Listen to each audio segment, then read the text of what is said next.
오늘 강의는 교통사고 이후 피해자가 최대의 손해배상금을 받기 위한 행위를 하는 것이 정당한가에 대한 강의를 하고자 합니다. 자, 손해배상금을 받는 행위. 자, 누군가가 교통사고를 당하고 내가 신체적 손상을 입었습니다. 입고 예를 들어서 다리에 골절이 났다라고 보죠. 자, 설관절에 골절이 났다라고 봅시다. 설관절에 골절. 설계골, 설관절을 구성하는 한 뼈 중에 설계골이 있습니다. 자, 이렇게 다리를 다쳤습니다. 예를 들어서 추간판 탈출도 상관이 없고요. 두개골 안에 피가 출혈되는 것을 뇌출혈이라고 하는데 뇌출혈을 당해서 정신적 손상을 입었다고 가정하죠. 자, 이렇게 손상을 입으면 우리가 아마 피해자분들은 들어보셨을 거예요. 손해사정, 손해사정사 이런 용어들이 뭐냐면 신체적 손상을 입었는데 이것을 금전적으로 손해로 평가해야 되는데 이것을 손해사정이라고 합니다. 이해되시죠?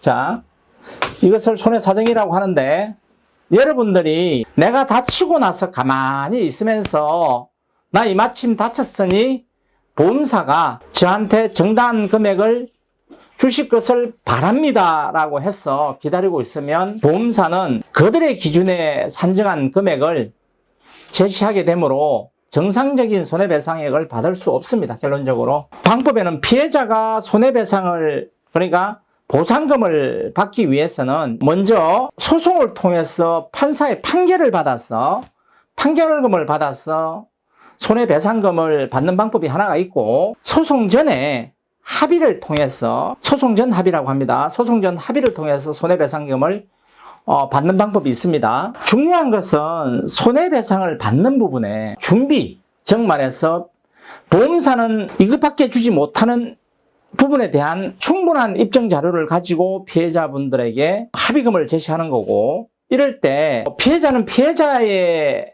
주장을 최대의 손해배상금을 받기 위해서는 피해자는 피해자 스스로가 손해배상금을 받기 위한 합의금을 받기 위한 손해액 입증이 필요하다라는 거죠.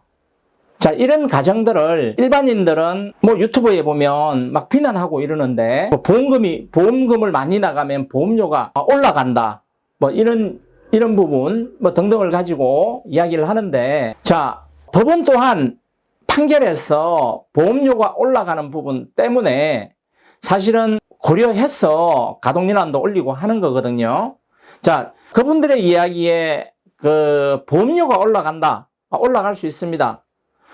많은 보험금이 엄청난 터무니없는 보험금들이 지출이 된다라면 보험료가 올라갈 수밖에 없겠고 이 무보험 상태 보험을 많이 안 가입하게 되면 보험료가 높아서 이 보험을 많이 가입하지 않으면 사회 약자청에서는 무보험 상태, 보험을 들지 않고 운전을 하는 이런 상황도 발생할 수 있습니다. 그러나 저는 이렇게 생각을 합니다. 정당하게 나의 손해를 보상받아야 되는 것이고 보험사는 그 보험금을 정당하게 지불해야 되며 만약에 보험료가 일부금이 보험료가 올라간다면 그것은 사회적 합의로서 보험료의 일정 부분을 올릴 수밖에 없다. 그리고 보험사는 실질적으로 투명하게 모든 재정의 상태를 공개하면 될 것입니다. 그래서 중요한 것은 공제조합도 마찬가지입니다.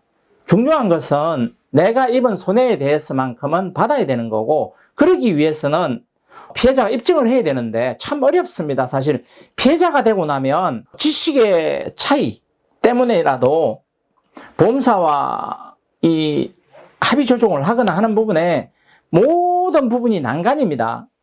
이것을 입증하는 것은 매우 어려운 일이고 이런 부분에 담은 최선의 노력을 다해서 하고 있는 모습을 보고 비난한다는 것은 너무나 가혹하다라는 생각을 저는 합니다.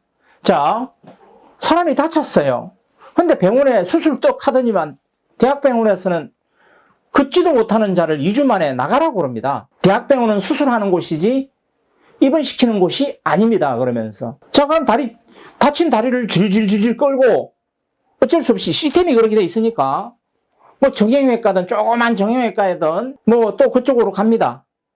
가면 뭐 진단 뭐 8주 나왔으면 2주 수술한 병원에 있다가 내려가서 정형외과 뭐 1차 병원으로 바로 가는 거죠. 3차 병원에서 바로 1차 병원으로 가는 거죠. 정형외과 가가지고 잘 치료하고 보존 치료 다 했다 칩시다.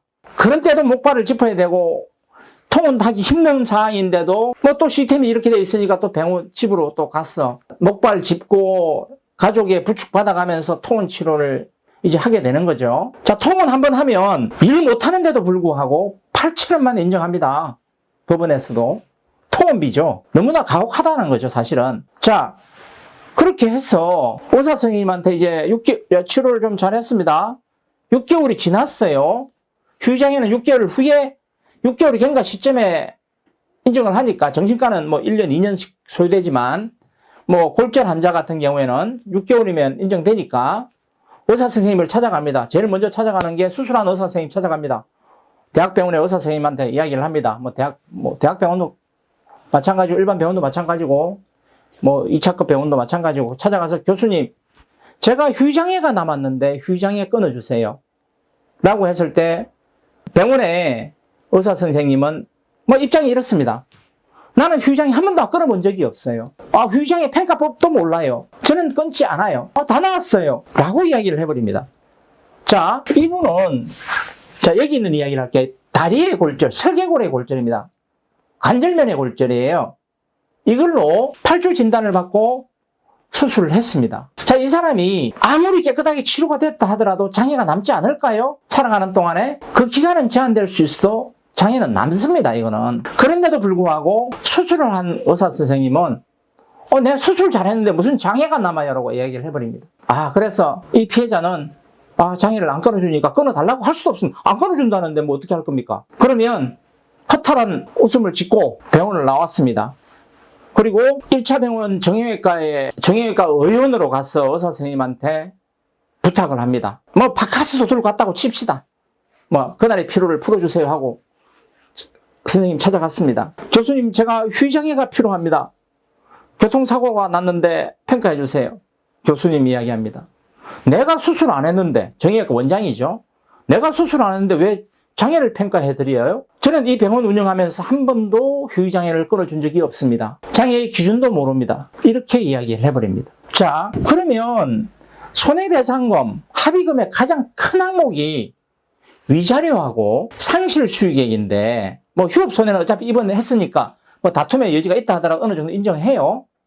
그런데 가장 큰 항목인 휴장애에 대한 평가, 뭐 예를 들어서 상실수익액 계산에 대한 법은 나중에 말씀드리겠지만, 예를 들어서 손해배상금이 한 3천만 원 정도가 책정이 됐다 하면 그 중에 한 1,500만 원 넘게 금액이 뭐 비율적으로 보면 상실수익액, 휴장애에 관련된 금액입니다. 더불어서 휴장애와 매칭되는 게 뭐냐면 위자료입니다. 법원은 휴장애 기준에 근거해서 위자료 산정을 하기 때문에 지금 최대 위자료 금액이 법원의 기준이면 뭐 1억이니까요. 뭐 보험사의 기준은 뭐 7천, 뭐 부상이면 뭐 8천 이렇게 잡는데 법원의 기준은 1억입니다. 거기에 장애율을 따지고 기간을 따져서 위자료를 산정하는데 가장 기초적인 내가 치료한 주치의들이 휴장애를 평가 안 해주고 휴장애 진단서를 안 끊어줍니다. 피해자들은 이런 절박한 상황에 사실은 놓여 있어요. 그런데 어떻게든 휴장애를 끊기 위해서 A병원, B병원, C병원을 다녀서 휴장애를 받기 위해 노력하는 행위, 이것을 비난해서는 안 된다는 거죠. 받을 수 있게끔 해야 된다는 거죠. 그리고 제발 좀 휴장애 좀 평가해줘야 되는 게 맞는 거고, 다치고 아무것도 못 받고 지금까지 밖에서 노동자로서 가족을 먹여 살린 가장이 이게 무릎이 깨진 거거든요. 무릎이 깨져가지고 앞으로 직업을 바꿔야 되는 이런 상황이고, 노동력이 한 20%가 한 5년 정도, 뭐 14%가 5년 정도 이렇게 상실되어서 일을 제대로 못하고 직장도 제대로 못 구한 이런 상황이 발생했는데, 휴장애 진단서 한번 받아보려고 A병원, B병원, C병원 다니는 것을 비난해서는 안 된다는 거예요. 제발 좀 그러지 말기를 바라고. 자, 그 다음에 한번 봅시다. 뭐 천만여행으로 휴장애 진단서를 끊었어요. 발급받았어요. 뭐 어떻든 발급받았다고 가정하자고요. 그 어려운 일을 피해자가 해냈습니다. 정말로 해냈습니다. 그래서 휴장애 진단서하고 지금까지 의무기록지, CD, 진단서, 뭐 필요한 서류들을 다 교통사고 사실을 다 모아서 어렵게 손해배상금이라고 해서 산출도 했다고 칩시다. 공부까지 해가 열심히 공부했습니다.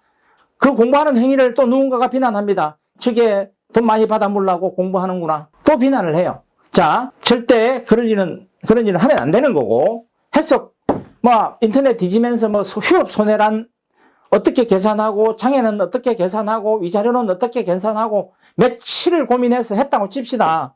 그렇게 해서 서류를 보험사에 보냅니다. 보험사가 아이고 우리 피해자님 많이 고생하셨네요.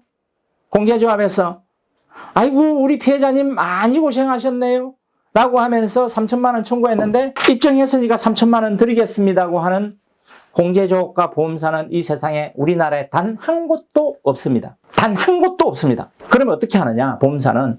자, 이제 보험사는 어떤 행위를 할 수 있는지 이야기해 드릴게요. 자, 먼저 피해자가 주치의한테 휴장애를 끊었습니다. 1시 5년 좋아요. 요걸 한번 해볼게요. 1시 5년 영구장애도 아닙니다. 1시 그냥 5년 했습니다. 5년 장애율 15% 했습니다. 맥보나의 장애표예요. 이 말이 뭐냐면 이 내용을 간단히 정리를 해드릴게요. 내가 한 달에 그냥 300을 벌고 있는데 앞으로 1시 5년 동안만 내 노동 능력이 15% 떨어집니다.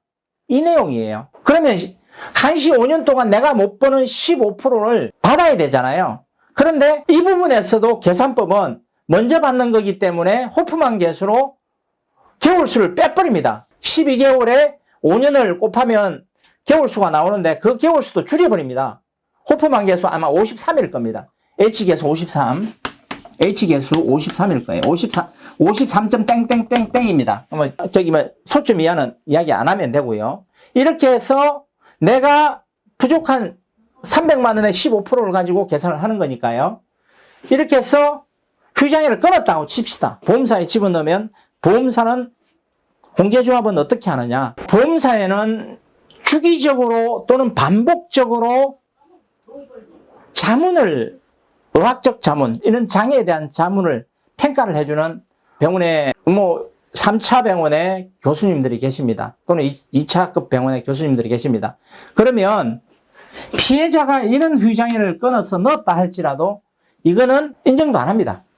간단하게 이야기하면 공제조합, 보험사 이거 인정 안 합니다. 그리고 본인들이 영상으로 이거조차 안 하면 아예 안 하겠죠. 장애평가 아예 안 하겠죠. 이거라도 넣으니까 이걸 들고 자문의한테 보험사의 자문의에게 자문을 합니다. 자문료를 주면서 통상 30만 원 정도 20만 원 정도를 주고 자문을 합니다. 건당. 그래서 자문서를 받습니다. 자문서를 받아서 피해자한테 손해 산출금이라고 하면서 자문서를 탁 붙여서 주는데 지금까지의 경험칙상으로 보면 통상의 경험칙입니다. 보험사든 공제조합은 더 심합니다. 하여튼 보험사만 이야기할게요. 보험사가 보내온 자료, 지금까지의 모든 자문 자료를 보면 딱 정해져 있어요. 1시 2년. 여기 크게 벗어나지 않습니다. 1시 2년의 장애율은 10%. 자, 사고 기여도는 한 80%. 80%. 자, 지금까지 받아본 것 중에서는 휴장애를 피해자가 집어넣지 않으면 장애 없음으로 소개는 하겠지만 그래도 1시 2년에 10%, 사고 기여도 80% 이래버리면 그냥 장애 금액이 확 떨어져 버립니다. 이러고 나서 손해 산출 내역서라고 보냅니다. 이게 최종입니다라고 하고 모든 검토를 다 끝냈습니다라고 하고.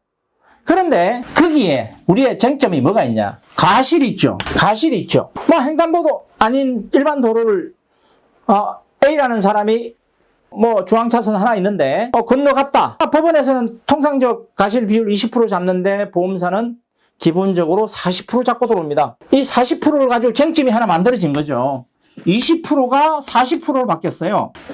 가실 40%는 받을 거 하나도 없어요. 병원비에서 40% 떨어버리고 보상금에서 받아야 될 돈에 40%를 떨어버리면 실제로 남는 받을 돈이 없어요. 그게 얼마 안 돼요. 자, 이런 상태가 되는데 보험사는 이렇게 해버리면 3천만 원 주장했던 게 1,000만 원으로 그냥 떨어져 버립니다. 1,000만 원으로 확 금액이 떨어져 버립니다. 이걸로 합의 볼래요? 이게 우리의 최종 금액입니다라고 하게 되는 거죠. 자, 피해자가 이때 어떻게 대응할 것이냐. 이미 자, 보세요. 가실에 대해서 법리 해석해서 들어온 거고. 자, 피해자가 제출한 휴장의 진단서와 이거 의사가 끊어준 거예요. 자, 이것도 자문도 누가 했냐? 보험사가 자문위가 한 거예요. 그럼 누가 높고 누가 낮음이 아니라 그냥 부딪힌 거란 말이죠. 이럴 때 과연 이것을 반박해서 그들의 주장을, 보험사나 공제조합의 주장을 상쇄시킬 수 있냐 이거죠. 있냐 이거예요. 어렵습니다. 그리고 자, 거의 2단계가 되면 합의의 막바지인데 이렇게 주장하고 나서 보험사가 한 발도 안 물렀으면 그냥 1,000만 원 받든지 아니면 또 1년 기다리고 있든지 2년 기다리고 있든지 소송 가든지 하는 방법밖에 없습니다. 보험사는 이제 자기들의 입장 다 제출했고 산출 내역서 다 뽑았으니 더 이상 못 주겠다고 할 거니까 그냥 여기서 스톱입니다. 합의 안 이루어집니다. 합의라는 것은 서로의 의견의 합치가 있어야 합의가 이루어지는데 합의 조정은 소송 전의 합의는 A와 B의 합치가 있어야만이 합의가 이루어지는 건데 합치가 안 이루어집니다.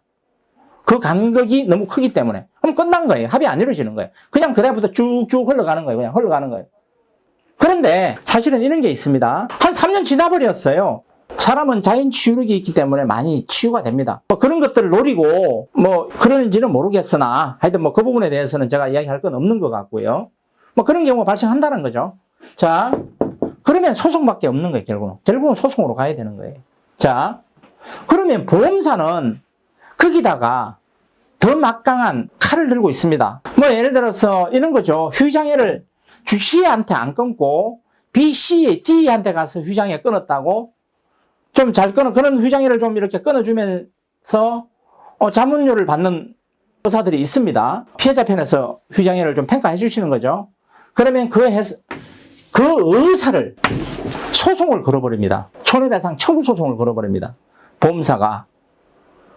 자, 이런 소송이죠. 보험사가 또는 보험사나 공제조합이 의사를 상대로 손해배상 청구 소송을 걸어버립니다. 의사는 전문직이고 명예를 존중하는 사람들인데 이렇게 소송 걸어버리면 한 2년, 그리고 나서 1심에서 100% 지고 2심에서 100% 지고 대법원 가서 100% 집니다.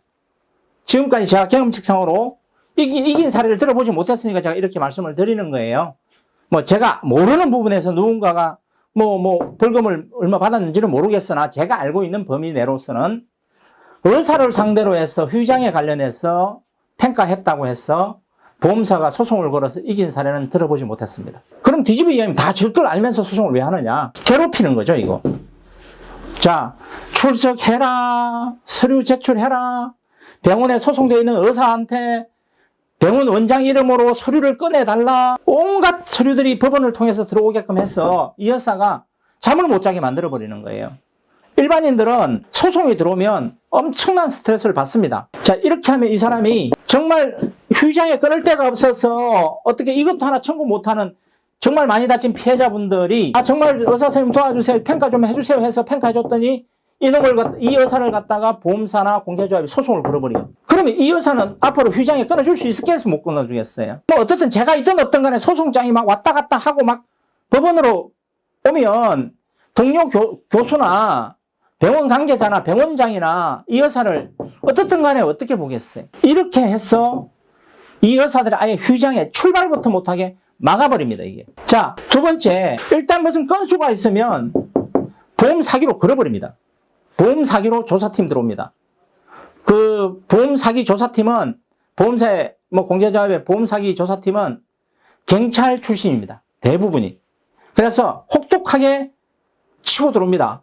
그런데 여기에서 나쁜 짓, 예를 들어서 내가 다치지도 않았는데 내 몸을 누가 치지도 않는데 내 몸을 흙 갖다 대서 부딪혔거나 하면 그건 보험 사기 맞습니다. 그건 당연히 처벌받아야겠죠. 당연히 처벌받아야 됩니다. 그러나 내가 정상적으로 다쳤고 내가 휴장에 받았고 자, 주치의가 안 끊어줘서 자문의사한테 나를 자문해준 의사한테 휴장일을 받아서 제출했다고 건수 잡아서 요걸 건수 잡아가지고 보험 사기로 그런 겁니다. 물론 대한민국 법원은 이것을 보험 사기로 보지 않습니다. 이거는 사견입니다. 정확하게 이렇게 압박을 한다는 거죠. 보험 사기인자는 보험 사기로 걸려들어야 되는 게 맞습니다. 분명히 말씀드리면. 그러나 정상적으로 다치고 이것을 입증하기 위해 노력하는 피해자의 입장에서 이것은 너무 가혹하다. 가혹하다.